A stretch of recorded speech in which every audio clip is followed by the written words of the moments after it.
I happen to be a lover of archery.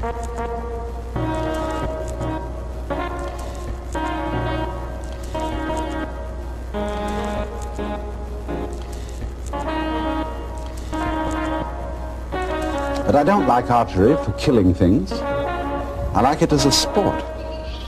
But what I like most of all is to set an arrow free, like it were a bird.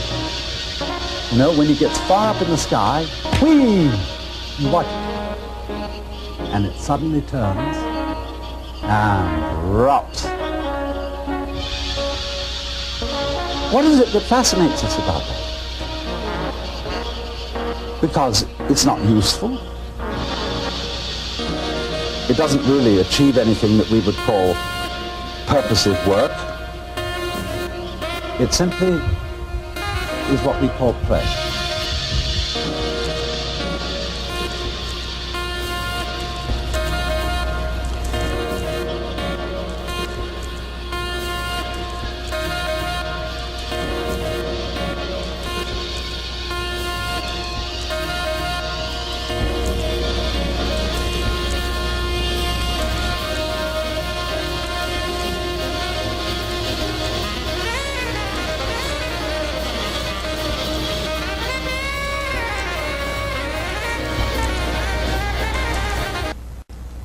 But in our culture, we make an extremely rigid division between work and play. You're supposed to work in order to earn enough money to give you sufficient leisure time for something entirely different called having fun or play. Imagine, too, if you were a bus driver. A bus driver is ordinarily considered an absolutely harassed person. He's got to watch out for all the laws, all the competing traffic, the cops, the people coming on board giving their fares, and he has to give them change. And if he has it in his head that this is work, it will be hell. But let's suppose he has a different thing in his head. Supposing he has the idea that moving this enormous conveyance through complicated traffic is a very, very subtle game. And he has the same feeling about it that you might have if you were playing the guitar or dancing. And so he goes through that traffic, avoiding this and avoiding that, and taking a fare like this, and he makes some music of the whole thing. Well, he's not going to be tired out at the end of the day. He's going to be full of energy when he gets through his job.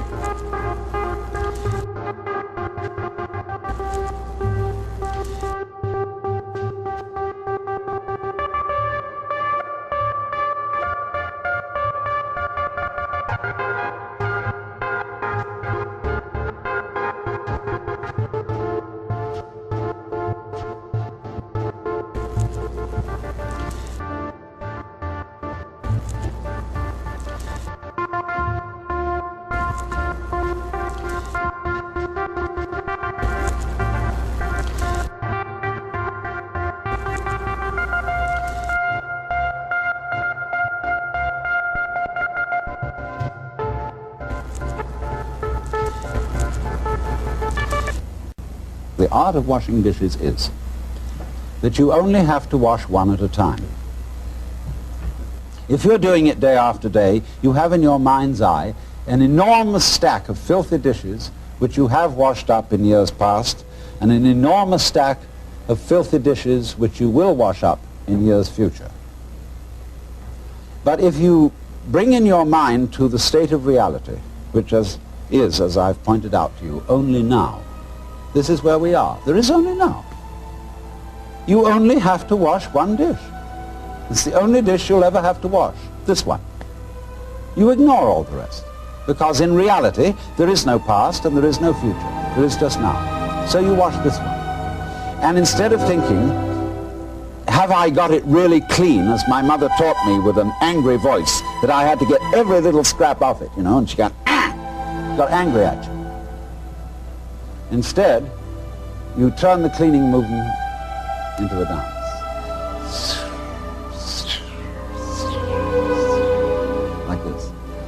and you dig and you swing that plate around and you let the rinsing water go over it and you put it off in the rack. Crazy. See? Technique. You get this rhythm going. See? And you're not under compulsion all the time. You know, when I was a little boy and went to school, and you're not under compulsion all the time. You know, when I was a little boy and went to school in England, I had to learn the piano. They called it playing the piano. But actually, they said you must play. We had in England compulsory games.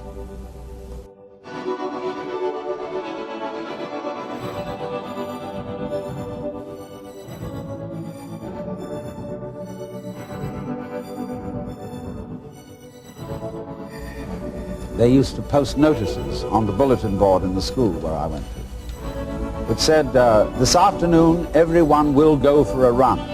And if you didn't go for a run, and it was found out that you hadn't, you were flogged.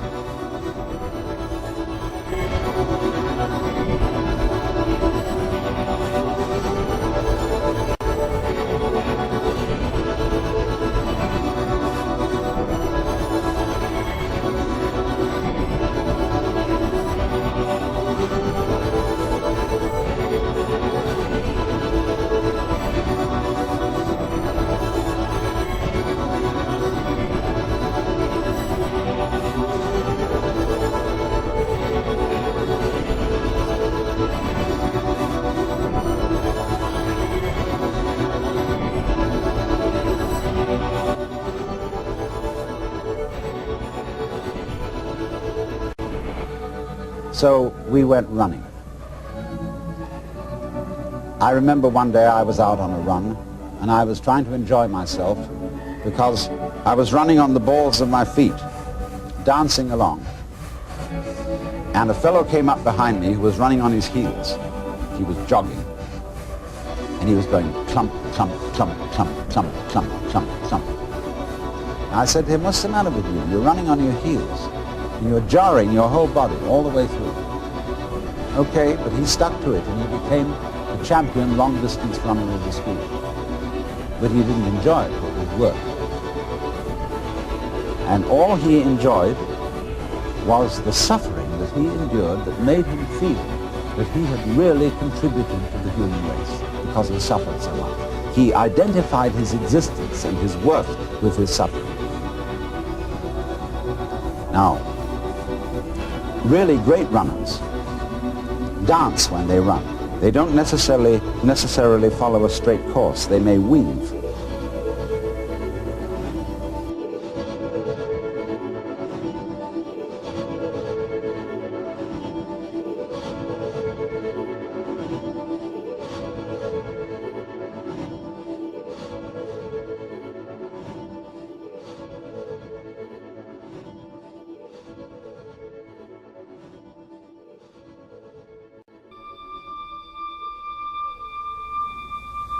So the point is, therefore, that you can do everything you have to do in this spirit.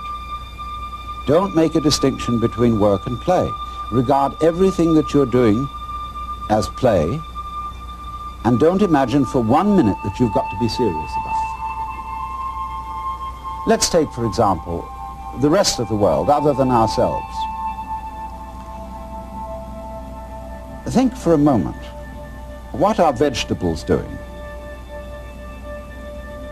Let's, for example, consider this.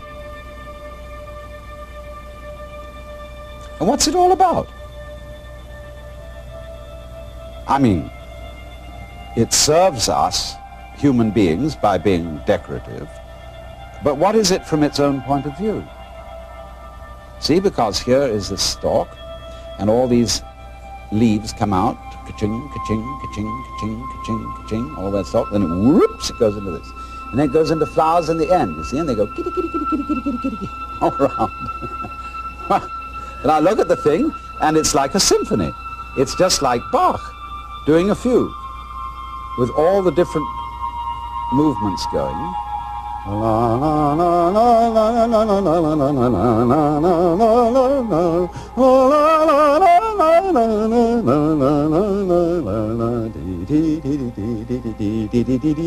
that's what it's about. Well, you say, it's using up air, it's using up energy, it's really not doing anything except being ornamental. And yet here's the whole vegetable world. Not only cactus plants like this, but all trees, roses, tulips, and edible vegetables, cabbages, celery, lettuce. They're all doing this dance. And what is it all about? Why do they do it? Well, we say, one must live. It's necessary to survive.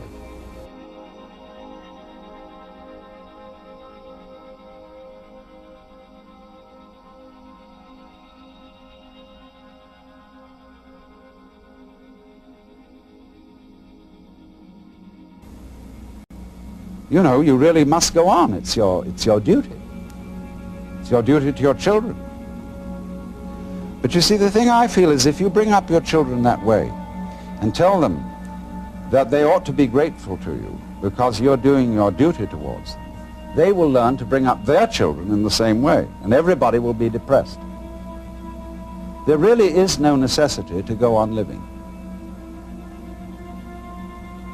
We think, you know, it's part of our Western philosophy, that we think we have a drive to survive, that we must go on living. Because some big daddy said to us, you got to go on living, see? And you better make it or else. Well, I've already explained to you on this show that the fear of death is completely absurd. Because if you're dead, you've got nothing to worry about. So you'll be all right.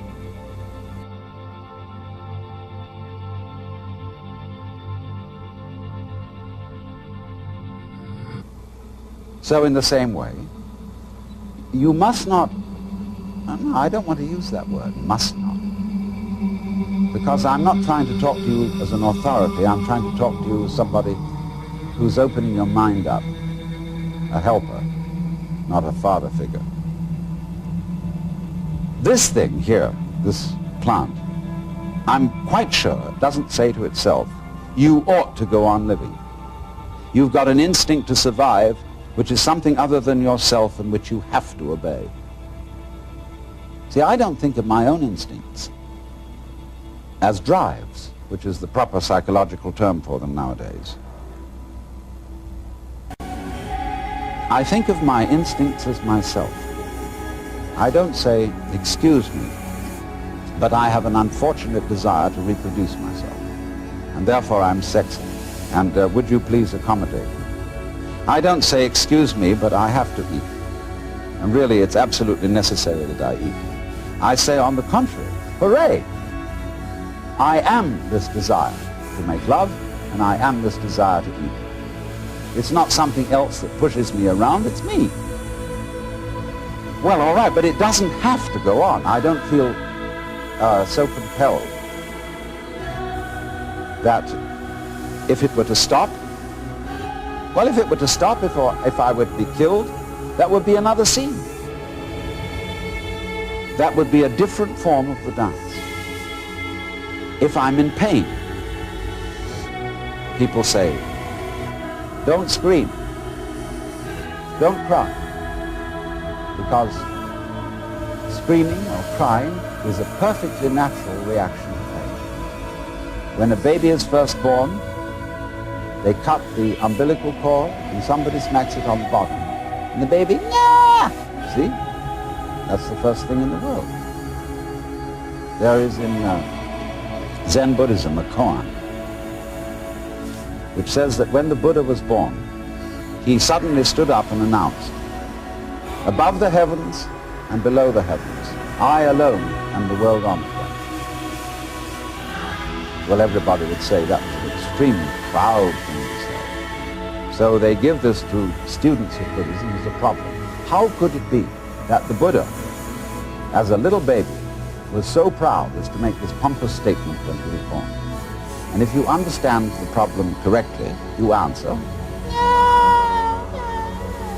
See? Because that is the perfectly natural response to the painful event of being born into this world. But thereafter, we always say, baby, don't you cry. Shut up. We don't like to hear babies cry. Shut up. And therefore, we stamp out in human beings their natural release from the problem of pain. If you're in pain, cry. And if you can't do that, then pain is your problem. But if you can cry, and if you can let go in that way, pain is no problem. And if you get the shudders at death, the idea of death, the idea of not being here anymore, just get those shudders and dig them. Because the shuddering, isn't it curious? We sometimes say, you remember that song that said, I am not shivering cause I'm cold. I am not shivering cause I'm cold.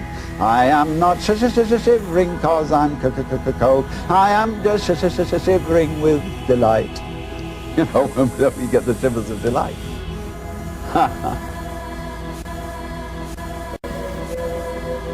So all these emotions that we have, the emotions of uptightness, dread, shivers, horrors, can be interpreted in other ways.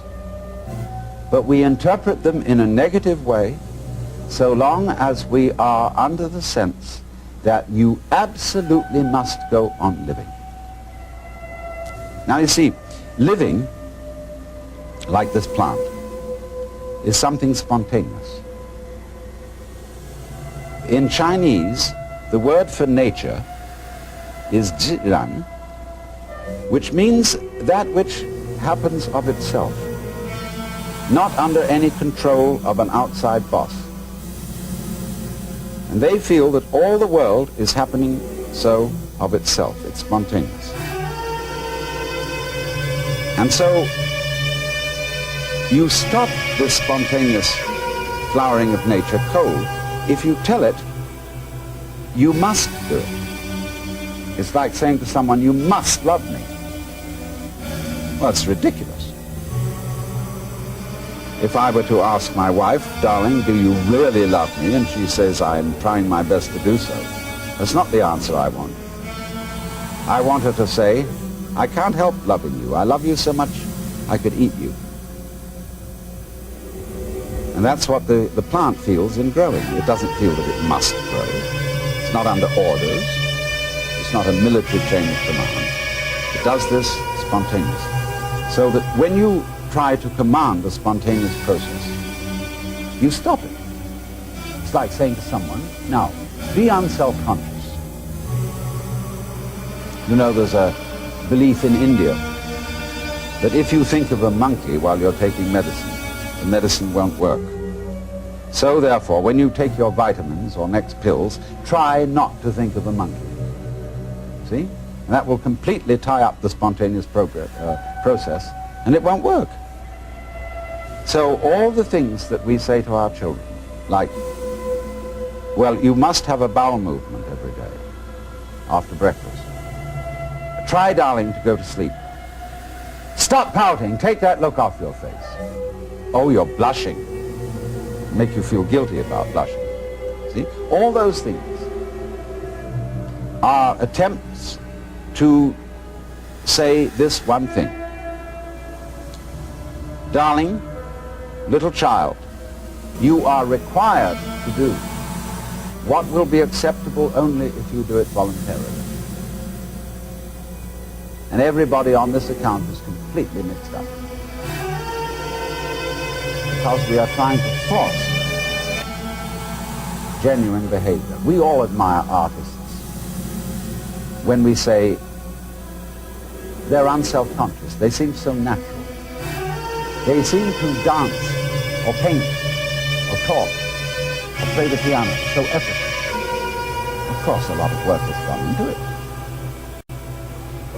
But if you are a great artist, your so-called periods of practice when you sit for hours and study your technique on the piano. You will not do that effectively unless it is a pleasure for you. You have to come to the point where going over it again and again is a dance.